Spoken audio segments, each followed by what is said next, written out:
Je m'appelle David. Je n'avais jamais imaginé être témoin d'un événement qui dépasse toute logique humaine. Pourtant, ce jour-là, dans une petite ville aux rues silencieuses et aux maisons endormies, sous le soleil de midi, j'ai vu quelque chose qui a bouleversé ma vie et celle de tous ceux qui étaient présents. Un homme politique arrogant, connu pour sa dureté et sa méfiance envers tout ce qui touchait à la foi, a craché au visage d'un pasteur et a déchiré sa Bible comme s'il voulait effacer la lumière elle-même. Les pages ont volé dans un tourbillon de haine et de désespoir, et j'ai senti mon cœur se serrer, impuissant face à tant d'injustice. Ce qui aurait dû être un acte de violence spirituelle totale a soudain pris une tournure que personne, pas même moi, n'aurait pu prévoir. Cette histoire compte parce qu'elle montre que la foi est plus puissante que la haine et que l'âme humaine peut être touchée par le divin, même dans l'instant le plus noir. Avant de poursuivre, je vous invite à commenter une phrase de foi qui résonne en vous, à vous abonner à cette chaîne pour des récits inspirants et à partager cette vidéo avec quelqu'un qui traverse l'épreuve en indiquant dans les commentaires d'où vous regardez. Le hall communautaire où cela s'est produit était modeste mais chargé d'histoire. Le bois des bancs avait vieilli, craquant sous chaque pas, et les murs, décorés de croix et de versets dorés, reflétaient une lumière douce, tremblante. L'odeur de cire et de vieux bois flottait dans l'air, mêlée à celle des cierges et d'encens brûlés. Les fidèles étaient assis, silencieux, les mains serrées, les yeux remplis d'anticipation et de crainte. Chaque souffle semblait retenir son poids, comme si le temps lui-même attendait ce qui allait se passer. Moi, David, je sentais mes mains moites et mon cœur battre à un rythme irrégulier, tandis que mes yeux scrutaient chaque mouvement, chaque geste. Je vous demande, spectateurs, de ressentir avec moi. Imaginez cette atmosphère saturée de tension, de peur et de foi pure, où chaque regard et chaque souffle portent un poids immense. Tout a commencé en un instant. L'homme politique a avancé, ses yeux lançant des éclairs de haine. Ses mots étaient des noms, des coups, ses gestes, des flammes. Il a craché au visage du pasteur et a arraché sa Bible avec violence. Les pages ont tourbillonné dans l'air, frappant les visages des fidèles, et j'ai entendu les cris étouffés de ceux qui tentaient de protéger ce qu'ils pouvaient. L'odeur âcre de la sueur, du cuir et de la peur emplissait le hall. Le bois craquait sous les pas précipités, et mon cœur battait si fort que j'avais l'impression qu'il allait exploser dans ma poitrine. Pourtant, malgré le chaos, les yeux du pasteur restaient fixés sur le bourreau, remplis d'une paix que rien ne pouvait troubler. L'air vibrait d'une tension palpable, chaque fibre de mon être sentant l'injustice et la violence imminente. Puis, soudain, tout a changé.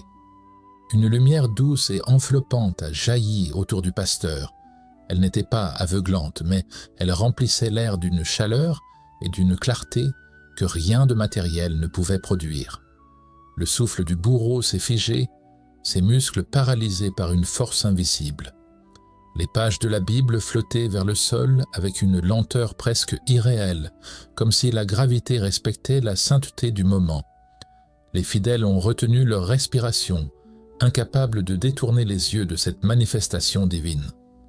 J'ai senti un parfum d'encens, de fleurs et de pureté saturer l'air, et mes mains se sont mises à trembler. Une paix intense et palpable a envahi l'espace, effaçant la peur et la colère. Chaque battement de cœur semblait en harmonie avec une présence invisible, un souffle sacré qui transcendait tout ce que j'avais jamais ressenti. Je me souviens de ce matin comme si chaque seconde avait été gravée dans l'éternité. Le hall communautaire semblait ordinaire, mais dès que j'y suis entré, une tension invisible m'a saisi la poitrine. Les bancs en bois, usés par le temps, dégageait une odeur de cire brûlée et de bois ancien, et chaque craquement sous les pas semblait résonner dans le silence, comme un tambour annonçant l'imminence d'un événement sacré. Les vitres laissaient passer une lumière pâle, tremblante, et le soleil jouait avec la poussière suspendue dans l'air, créant des halos presque irréels autour des visages des fidèles. Tous étaient figés, immobiles, les yeux rivés sur le pasteur qui se tenait droit, calme, les mains légèrement jointes devant lui. Il n'y avait ni panique ni agitation dans son attitude, seulement une sérénité qui paraissait défier le chaos latent. En face de lui, le bourreau, un homme politique au regard dur et froid, la mâchoire crispée et le corps prêt à exploser, projetait une énergie lourde, presque palpable, qui semblait vouloir saturer l'air. Les regards des fidèles oscillants entre peur et révérence fixaient chaque geste de cet homme, comme s'il savait que l'instant à venir pourrait changer leur vie à jamais. Je sentais mon propre souffle devenir irrégulier. Mes mains étaient moites et mon cœur battait si fort que j'avais l'impression qu'il voulait briser ma cage thoracique. Le silence dans le hall était si dense qu'on aurait cru pouvoir le toucher. On aurait dit que chaque pierre, chaque poutre, chaque rayon de lumière retenait son souffle, attendant ce qui allait se produire. Les murmures étouffés de certains fidèles, comme des prières murmurées, se mêlaient au battement de mon cœur, créant une symphonie étrange où la peur et l'espérance s'entrelaçaient. Je me suis approché du centre, un peu plus près, attiré par une force que je ne comprenais pas entièrement. Le pasteur levait parfois les yeux, croisant les regards de l'assemblée, et dans ces moments, j'ai senti la présence du divin comme une brise légère qui caresse la peau en silence, mais qui laisse une empreinte indélébile dans l'âme. J'ai remarqué qu'aucun des fidèles ne respirait normalement. C'était comme si chacun attendait une révélation, un signe qui viendrait transformer la peur en quelque chose de plus grand, quelque chose de sacré. À ce moment précis, j'ai compris que nous n'étions pas simplement dans un hall, mais dans un lieu où l'invisible se préparait à se manifester. Une tension électrique traversait l'air, mais ce n'était pas celle d'un danger ordinaire. C'était l'intensité d'une rencontre imminente avec le divin, un instant où le temps semblait suspendu entre l'ombre et la lumière. Tous nos regards étaient fixés sur le pasteur et sur l'homme qui s'apprêtait à défier la foi avec ses mains et sa colère. Et tandis que je sentais mon esprit lutter entre doute et foi, j'ai pressenti que ce qui allait suivre ne serait rien de moins qu'inexplicable. Et alors que le silence pesant emplissait chaque recoin du hall, une question brûlante s'insinuait dans mon cœur. Serait-il possible qu'un cœur de pierre puisse un jour reconnaître la lumière? L'instant suivant a été comme une vague qui déferle sans prévenir, submergeant tout ce qui était calme. Le bourreau a avancé, et à peine ses pieds ont-ils touché le sol du hall que le silence s'est brisé en un chœur de murmures paniqués. Les cris étouffés des fidèles se mêlaient au froissement des pages de la Bible encore intactes, créant un tumulte étrange où la peur résonnait plus fort que tout mot. Je sentais mes mains trembler, chaque doigt agité par une énergie que je ne contrôlais pas. La sueur perlant sur ma nuque et mes tempes saturaient l'air d'une odeur âcre, mêlée à celle des cierges qui brûlaient faiblement, comme si la flamme elle-même retenait son souffle devant ce qui allait se produire. Les battements de mon cœur n'étaient plus réguliers. Ils martelaient ma poitrine avec une violence qui me donnait l'impression que chaque organe vibrait sous la tension. Je voyais les autres autour de moi blêmir, certains serrant leurs poings sur les bancs, d'autres couvrant instinctivement leur bouche, comme pour retenir un cri qui voulait s'échapper. L'odeur de bois ancien, si familière quelques minutes plus tôt, était maintenant saturée de peur, une odeur presque tangible qui collait à la peau et aux vêtements, et chaque inspiration me faisait frissonner. Le pasteur, lui, restait immobile. Sa voix intérieure semblait silencieuse, mais sa présence tranchait avec la terreur environnante. J'avais l'impression que le hall entier était suspendu à ses gestes minimes, la légère inclinaison de sa tête, le plissement imperceptible de ses yeux, comme s'il sentait venir l'orage et qu'il le laissait passer sans peur. Pendant ce temps, le bourreau avançait, les muscles tendus, les poings crispés, le visage dur, et chaque pas résonnait comme un écho dans mon esprit. La peur n'était pas seulement dans l'air, elle avait pris forme, elle nous enserrait tous, invisible mais oppressante, serrant nos cœurs comme un étau. J'ai senti mon souffle devenir court, chaque inspiration brûlant mes poumons, et la tension m'a fait vaciller sur mes jambes. Mon esprit oscillait entre le désir de fuir et l'incapacité de détourner le regard. Les yeux des fidèles, agrandis par l'angoisse, cherchaient une échappatoire, mais il n'y avait rien. Nous étions pris au piège dans cette rencontre entre la haine et la foi. Le hall semblait se rétrécir autour de nous, comme si les murs eux-mêmes comprenaient l'importance de ce moment et se faisaient plus proches pour amplifier l'intensité de la peur.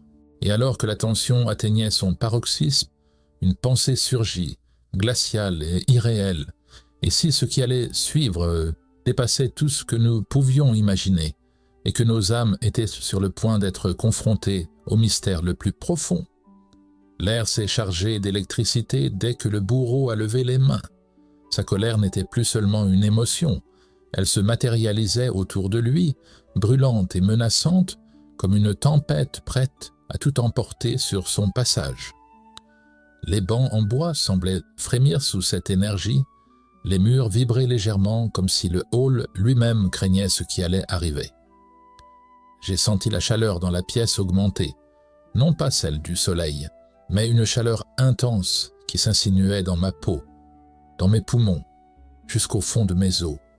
Ses yeux lançaient des éclairs.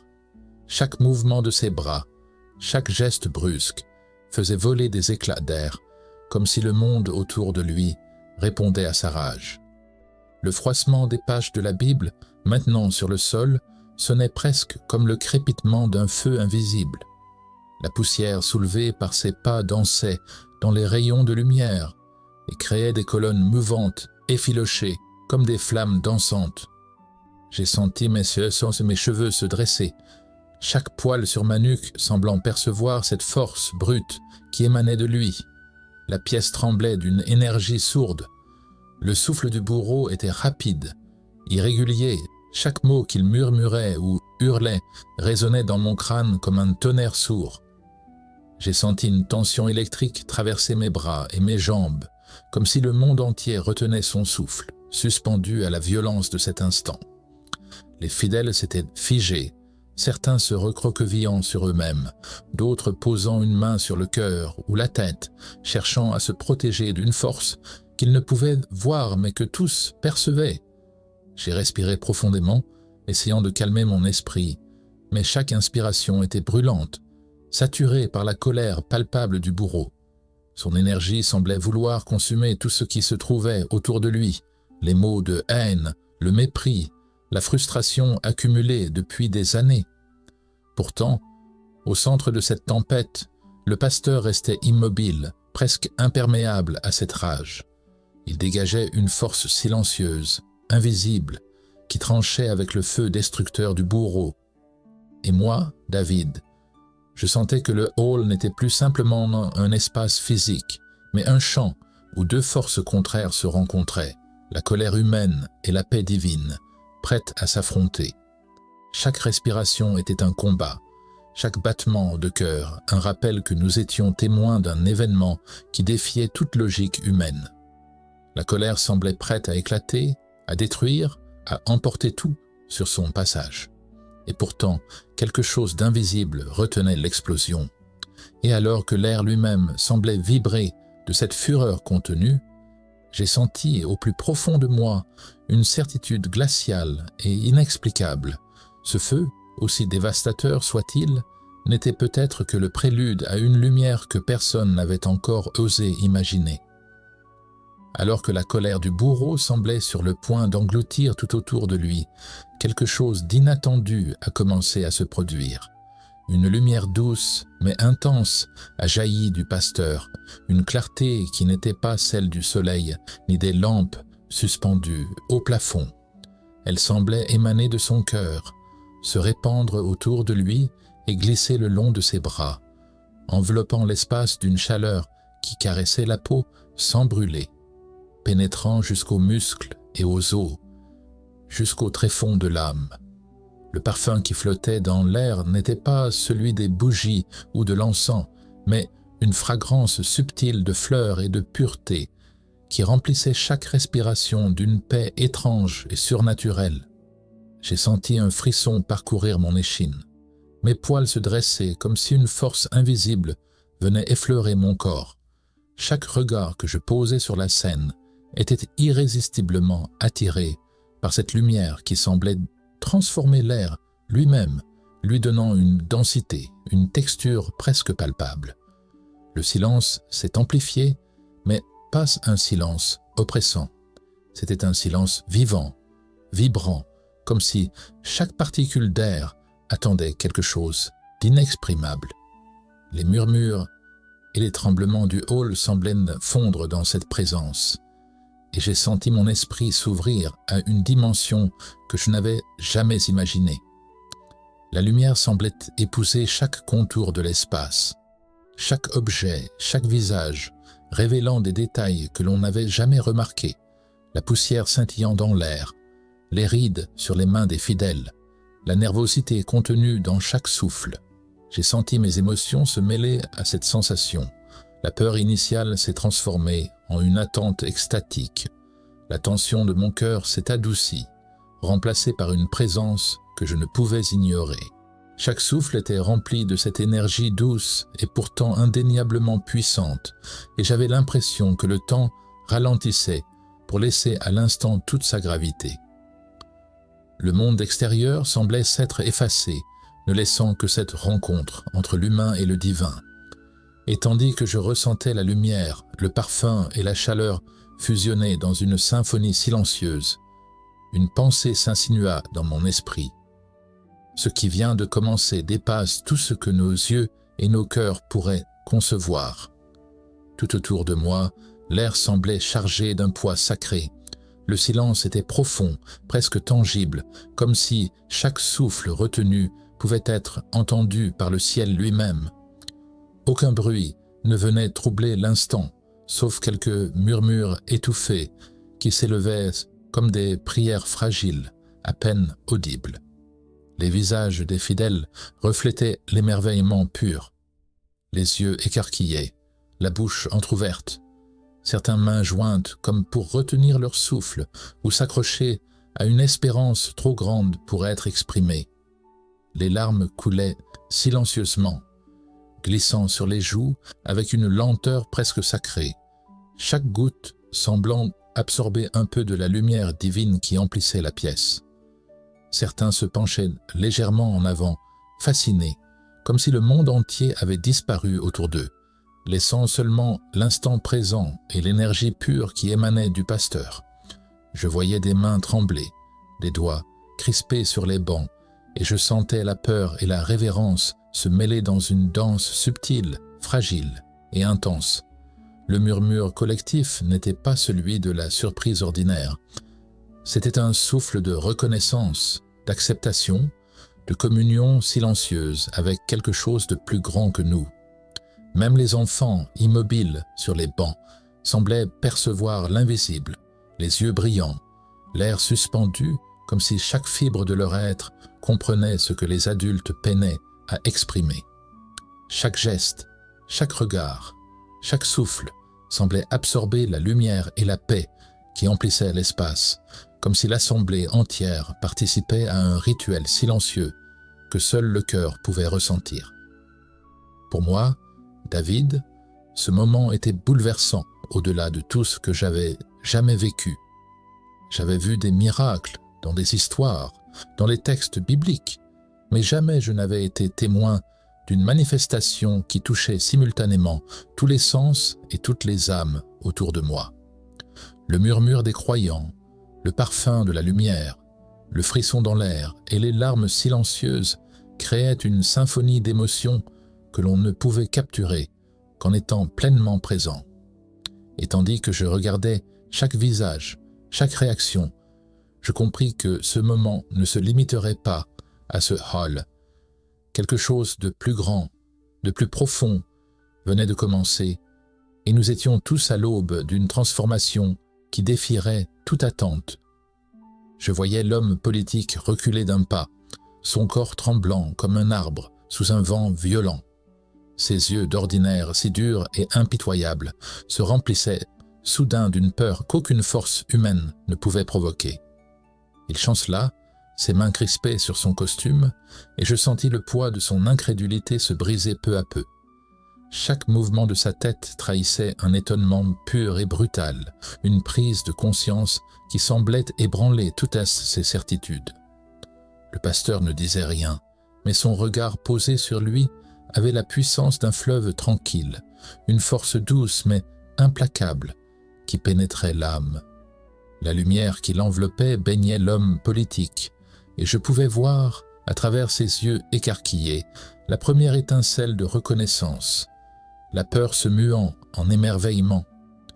C'était une ouverture inattendue, une faille dans son armure de haine et d'orgueil, comme si le divin lui-même venait de glisser un miroir devant son cœur. Dans ce hall figé, où chaque souffle semblait suspendu, j'ai compris que rien ne serait jamais plus pareil. Et tandis que je retenais mon souffle, je pressentis que ce moment n'était que le début.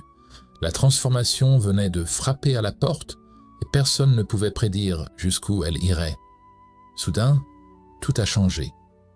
La lumière qui entourait le pasteur s'est étendue, emplissant le hall d'une clarté douce et vibrante. Elle glissait sur les murs, les bancs, les visages des fidèles, et une chaleur bienfaisante a envahi chaque respiration. La tension qui pesait depuis le début s'est dissoute comme de la fumée au vent, et j'ai senti mes épaules se relâcher, mon souffle retrouver un rythme que j'avais oublié. Les visages autour de moi ont changé eux aussi. Les traits crispés se sont adoucis, les yeux écarquillés par la peur se sont emplis de sérénité, et j'ai entendu quelques murmures de soulagement, des prières échappées presque instinctivement. La haine, palpable quelques instants plus tôt, s'effaçait comme si elle n'avait jamais existé, remplacée par un calme profond et fragile, mais indéniable. Même le bourreau, toujours figé à quelques pas, semblait absorber cette paix, son regard tremblant, mais maintenant ouvert à quelque chose qu'il ne pouvait ignorer. Dans ce hall transformé, chaque souffle devenait une célébration silencieuse de la foi et de la grâce. Le temps semblait suspendu, et moi, David, je réalisais que nous étions témoins d'un moment où la lumière ne se contentait pas de briller. Elle guérissait, elle changeait, elle réconciliait. Et au milieu de cette clarté, une pensée s'est imposée, glaciale et fascinante. Ce n'était que le commencement d'une puissance qui allait toucher chaque cœur présent, et peut-être au-delà. La foi et le pardon surpassent toute violence. L'intervention divine transforme même les cœurs les plus endurcis.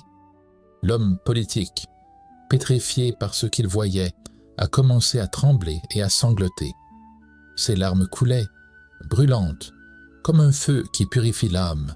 Ses mains, tremblantes, se sont tendues vers le pasteur, qui les a accueillis avec douceur et amour. « Hey, pardonne-moi » a murmuré le bourreau, incapable de dire plus. Le pasteur, d'une patience infinie, a posé sa main sur la sienne et l'a serrée. Ce geste, simple mais d'une puissance infinie, a éclaté dans mon cœur comme une lumière. La haine s'est effacée, remplacée par une humilité bouleversante et un émerveillement devant la puissance de Dieu.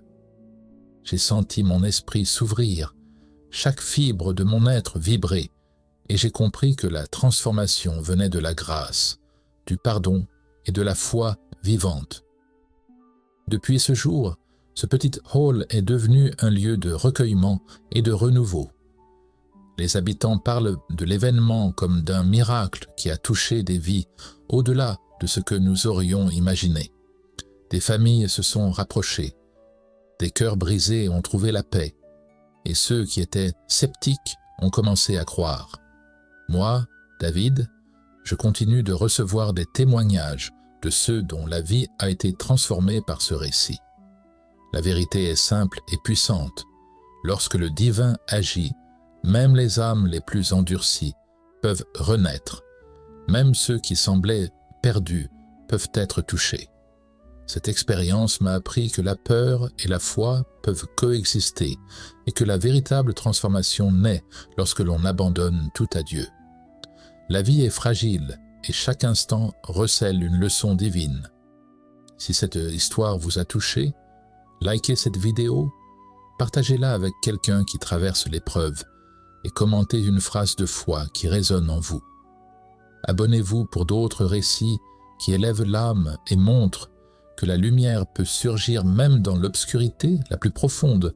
N'oubliez jamais que le pardon et la foi sont des armes plus puissantes que toute haine humaine.